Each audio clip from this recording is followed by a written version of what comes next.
Depreciation എന്ന് കേൾക്കുമ്പോൾ തന്നെ കൊമേഴ്സ് പഠിക്കുന്നവർക്ക് തലവേദനയാണ്. നിങ്ങളും അങ്ങനെയാണോ?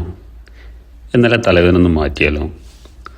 എന്താണ് ഡിപ്രീസിയേഷൻ എന്ന് ചോദിച്ചാൽ പെട്ടെന്ന് ഡെഫിനിഷനിലേക്ക് പോകും. നമ്മൾ ഡെഫിനിഷനൊന്നും അല്ല ചോദിക്കുന്നത് കേട്ടോ. ശരിക്കും പ്രാക്ടിക്കലായിട്ട് ചിന്തിക്കുകയാണെങ്കിൽ എന്താണിത് സാധനം? നമ്മളിത് തിയറിയിൽ +1 +2 അല്ലെങ്കിൽ ഹയർ സ്റ്റഡീസിലൊക്കെ പോകുന്ന സമയത്ത് ഡിപ്രീഷിയേഷൻ്റെ ഡെഫിനിഷൻ പഠിക്കും. പ്രോഫിറ്റ് ആൻഡ് ലോസ് അക്കൗണ്ടിൽ എക്സ്പെൻസിൽ കാണിക്കണം, അസറ്റിൽ വരുന്ന സമയത്ത് അല്ലെങ്കിൽ ബാലൻസ് ഷീറ്റിൽ അസറ്റ് ഒന്ന് കുറക്കണം, ഇങ്ങനെ പഠിച്ചു വെക്കും. പക്ഷെ ശരിക്കും ഡിപ്രീസിയേഷൻ എന്താണ് എന്നുള്ള ഡൗട്ട്സ് ഉള്ള ആളുകളുണ്ടല്ലോ. നമുക്ക് നോക്കാം.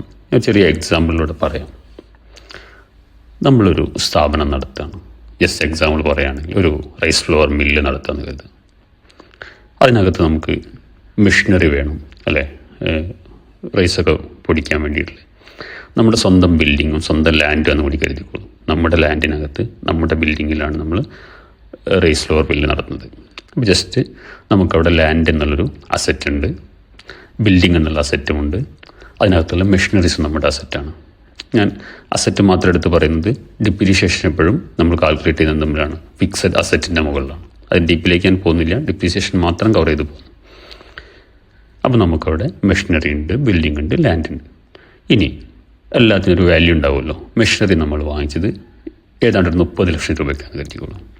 ബിൽഡിങ് 50 ലക്ഷം രൂപയ്ക്കും ലാൻഡിൻ്റെ ഒരു 1 CR ദെൻ ഈ അസറ്റുകൾക്കൊക്കെ ലൈഫുണ്ട്. ഇപ്പോൾ മെഷീനറി വാങ്ങുന്ന സമയത്ത് തന്നെ അതിൻ്റെ ഒരു കപ്പാസിറ്റി പറയും, ഇത്ര ടൺ വരെ പ്രൊഡ്യൂസ് ചെയ്യാം അല്ലെങ്കിൽ ഇത്ര വർഷത്തിലെടുക്കാം. നമുക്ക് മെഷീനറിയുടെ ലൈഫ് 10 വർഷമാണ്. ബിൽഡിങ്ങിന് ഏകദേശം ഒരു 20 വർഷം. അതിനുശേഷം അത് ബിൽഡിങ്ങിന് ഉപയോഗശൂന്യമാകുന്ന രീതിയിൽ 20 വർഷം ബിൽഡിങ്ങിന് കാണും. ലാൻഡിൻ്റെ കേസ് പിന്നീട് പറയാം.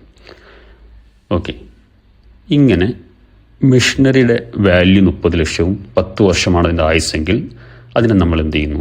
പല രീതിയിൽ ഡിപ്രീസിയേഷൻ കാൽക്കുലേറ്റ് ചെയ്യും. ഇവിടെ ഞാൻ സ്ട്രൈറ്റ് ലൈൻ രീതിയിൽ പറയുന്നു.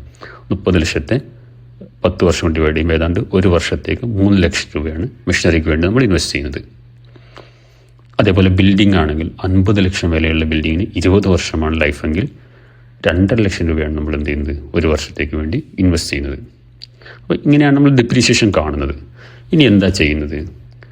ഈ മെഷീനറിയുടെ ഡിപ്രീസിയേഷൻ എന്ന് പറഞ്ഞിട്ട് നമ്മൾ ഓരോ വർഷവും വരാൻ പോകുന്ന 10 വർഷത്തേക്കുള്ള ഓരോ വർഷവും പ്രോഫിറ്റ് ആൻഡ് ലോസ് അക്കൗണ്ടിൽ എക്സ്പെൻസ് എഴുതുന്ന സ്ഥലത്ത്, അതായത് സാലറിയും റെൻറ്റും ഒക്കെ എഴുതുന്ന അതേ സൈഡിൽ കൊണ്ടിട്ട് എന്ത് എഴുതി വെക്കും? ഡിപ്രീസിയേഷൻ എന്ന് പറഞ്ഞിട്ട് 1 ലക്ഷം എഴുതി വെക്കും. അതുപോലെ തന്നെ 1 ലക്ഷം അല്ല 3 ലക്ഷം എഴുതി വെക്കും.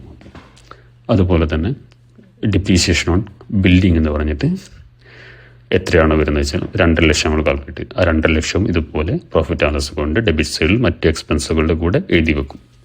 അങ്ങനെയാണല്ലോ ചെയ്യാറല്ലേ? സ്വാഭാവികമായിട്ടും പ്രോഫിറ്റ് ആൻഡ് ലോസ് അക്കൗണ്ട് എന്തിനു വേണ്ടിയുള്ളതാണ്? നെറ്റ് പ്രോഫിറ്റോ ലോസോ അറിയാൻ വേണ്ടിയാണ്. ഒരു സൈഡിൽ ഇൻകം എഴുതും, മറ്റൊരു സൈഡിൽ എക്സ്പെൻസ് എഴുതും. ഇൻകത്തിൽ നിന്നും എക്സ്പെൻസ് കുറച്ചാൽ ബാക്കിയുള്ളതിനെ പ്രോഫിറ്റായിട്ട് കാണും അല്ലേ? അപ്പോൾ നമ്മുടെ എക്സാമ്പിൾ നോക്കാം. നമുക്ക് ഗ്രോസ് പ്രോഫിറ്റായിട്ട് 10 ലക്ഷം രൂപയുണ്ട്. അതിൽ നിന്നും ഈ പറയുന്ന ഡിപ്രീസിയേഷൻ ഓൺ മെഷീനറിയും ഡിപ്രീസിയേഷൻ ബിൽഡിങ്ങും അതുപോലെ ഒരു ജസ്റ്റ് ഒരു എക്സാമ്പിൾ സാലറിയും ഇതും കുറച്ച് കഴിഞ്ഞാൽ പിന്നെ അവിടെ നെറ്റ് പ്രോഫിറ്റായിട്ടുള്ള എമൗണ്ട് കാണിക്കുന്നുണ്ട്. അപ്പം അതിനർത്ഥം ഈ നെറ്റ് പ്രോഫിറ്റാണ് ആർക്ക് കിട്ടുക? നമ്മുടെ ഓണേഴ്സിന് കിട്ടുന്നത്. അപ്പോൾ ശരിക്കും ഗ്രോസ് പ്രോഫിറ്റായിട്ട് 10 ലക്ഷം കയ്യിലുള്ള സമയത്ത് അതിൽ നിന്ന് നമ്മൾ സാലറി ആയിട്ട് 1 ലക്ഷം രൂപ എംപ്ലോയേഴ്സിന് വിളിച്ച് കൊടുത്തു അല്ലേ? ഓക്കെ, ബാക്കി 9 ലക്ഷം വേണം. എന്നാൽ വീണ്ടും അതിൽ നിന്ന് 2 എക്സ്പെൻസും കൂടി കുറക്കുക. ഒരു 3 ലക്ഷവും ഡിപ്രീസിയേഷൻ മെഷീനറിയും 2.5 ലക്ഷം ഡിപ്രീസിയേഷൻ ബിൽഡിങ്ങും. വീണ്ടും അവിടെ എത്ര ആയിട്ട് കുറഞ്ഞു? 9 ലക്ഷം നിന്ന് വീണ്ടും അത്ര കുറഞ്ഞപ്പോൾ പിന്നെ അവിടെ 3.5 ലക്ഷമാണുള്ളത് അല്ലേ നെറ്റ് പ്രോഫിറ്റ്. എന്നാൽ നമ്മുടെ കയ്യിൽ ക്യാഷ് എത്രയുണ്ട്? അത് ചിന്തിച്ച് നോക്കിയിട്ടുണ്ടോ? ഇവിടെയാണ് നമ്മൾ ശ്രദ്ധിക്കേണ്ടത്. ക്യാഷ് കുറഞ്ഞിട്ടില്ല. 10 ലക്ഷം ഗ്രോസ് പ്രോഫിറ്റിൽ നിന്നും 1 ലക്ഷം മാത്രമാണ് നമ്മൾ എന്ത് ചെയ്തത്? സാലറി ആയിട്ട് ക്യാഷായിട്ട് കൊടുത്തത്. മറ്റ് 2 എക്സ്പെൻസുകളും ക്യാഷ് എക്സ്പെൻസ് അല്ല. എന്ത് എക്സ്പെൻസാണ്? Non cash എക്സ്പെൻസാണ്. അത് ശരിക്കും മനസ്സിലാക്കുക. ഇവിടെ നമ്മൾ മനസ്സിലാക്കേണ്ടത് ഓണേഴ്സിന് നെറ്റ് പ്രോഫിറ്റായിട്ട് സ്ഥാപനത്തിൽ നിന്ന് എത്ര എടുക്കാൻ കഴിയും? 3.5 ലക്ഷം. പ്രോഫിറ്റ് ആൻഡ് ലോസ് അക്കൗണ്ട് കാണുന്ന 3.5 ലക്ഷമേ എടുക്കാൻ പറ്റൂ. എന്നാൽ ക്യാഷ് ബോക്സ് തുറന്നു നോക്കിയപ്പോൾ അവിടെ എത്ര ക്യാഷ് ഉണ്ട്? 9 ലക്ഷം ക്യാഷ് ഉണ്ട്. അപ്പോൾ ബാക്കിയുള്ള 5.5 ലക്ഷം രൂപ ബിസിനസ് സ്ഥാപനത്തിൽ ക്യാഷായിട്ട് മാറ്റി വെക്കുകയാണ്. അത് ആർക്കും കൊടുക്കുന്നില്ല. അത് നോൺ ക്യാഷ് എക്സ്പെൻസാണ്. നമ്മൾ പ്രോഫിറ്റ് ആൻഡ് ലോസ് എക്സ്പെൻസ് ആയിട്ട് കാണിക്കുന്നുണ്ടെങ്കിൽ കൂടി ആ ക്യാഷ് എവിടെയും കൊടുക്കുന്നില്ല. ആ ക്യാഷ് എവിടെ തന്നെ ഉണ്ട്, ബിസിനസ്സിൽ ഉണ്ട് എന്നുള്ളത് നമ്മൾ മനസ്സിലാക്കേണ്ടത്. ഇതാണ് ഡിപ്രീസിയേഷനിലൂടെ ചെയ്യുന്നത്. അതായത് ഒരു എക്സ്പെൻസ് ക്രിയേറ്റ് ചെയ്തുകൊണ്ട് ആ മെഷീനറിക്ക് അല്ലെങ്കിൽ അസറ്റുകൾക്ക് തുല്യമായ പണം എന്ത് ചെയ്യുന്നു, ആ ബിസിനസ്സിൽ മാറ്റി വെക്കുകയാണ് ചെയ്യുന്നത്. അത് കുറച്ച് ബാക്കി പൈസയാണ് ആർക്ക് കിട്ടുന്നുള്ളൂ, നമ്മുടെ ഓണേഴ്സിന് ലാഭമായിട്ട് ആ വർഷം എടുക്കാൻ കിട്ടുന്നുള്ളൂ. അപ്പം നോൺ ക്യാഷ് എക്സ്പെൻസും ക്യാഷ് എക്സ്പെൻസും ഉണ്ട്. അത് നമ്മൾ മനസ്സിലാക്കണം. ഓക്കെ, ദെൻ ഇനി എന്തിനു വേണ്ടി എങ്ങനെ ചെയ്യുന്നു എന്നുള്ളത് നമ്മൾ മനസ്സിലാക്കേണ്ടത്. എന്തിനാണ് ഡിപ്രീസിയേഷൻ എന്ന് പറഞ്ഞിട്ട് ഇങ്ങനെ എക്സ്പെൻസ് മാറ്റി വെക്കുന്നേ, അത് നോക്കിയോളൂ. ഒന്ന്, നമുക്ക് അക്കൗണ്ട്സിൽ പ്രിൻസിപ്പിൾസൊക്കെ പഠിക്കുമ്പോൾ അവിടെ നിങ്ങൾ പഠിച്ചിട്ടുണ്ടാവും, എപ്പോഴും റവന്യൂന് മാച്ച് ആവണം എക്സ്പെൻസ് എന്ന്.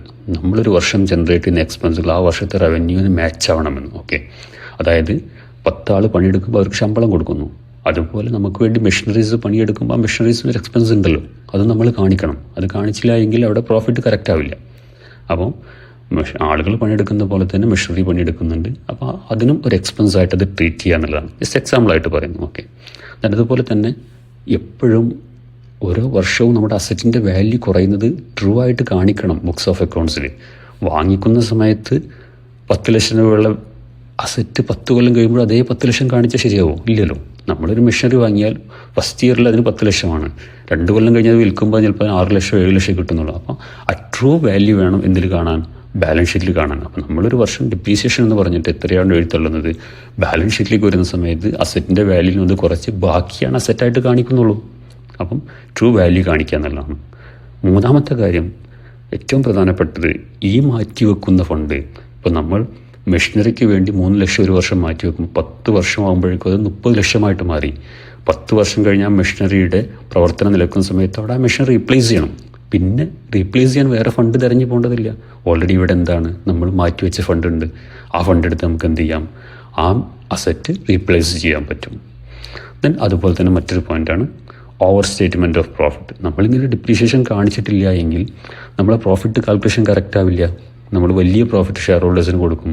അവസാനം ഈ മെഷീനറിയൊക്കെ റീപ്ലേസ് ചെയ്യാൻ വരുന്ന സമയത്ത് വീണ്ടും ഷെയർ ഹോൾഡേഴ്സിൻ്റെ കയ്യിൽ പോയിട്ട് എന്ത് വാങ്ങിക്കേണ്ടി വരും, ക്യാഷ് വാങ്ങിക്കേണ്ടി വരും. അപ്പോൾ അത് പ്രയാസമായിരിക്കും. അതുകൊണ്ട് തന്നെ പ്രോഫിറ്റ് കറക്റ്റായി കാൽക്കുലേറ്റ് ചെയ്യണമെങ്കിലും കറക്റ്റ് ഡിപ്രീസിയേഷൻ കാണിക്കണമെന്നുള്ളതാണ്. ഇതൊക്കെയാണ് ശരിക്കും ഡിപ്രീസിയേഷൻ എന്നുള്ള ഒരു എക്സ്പെൻസ് കൊണ്ട് നമ്മൾ ഉദ്ദേശിക്കുന്നത്.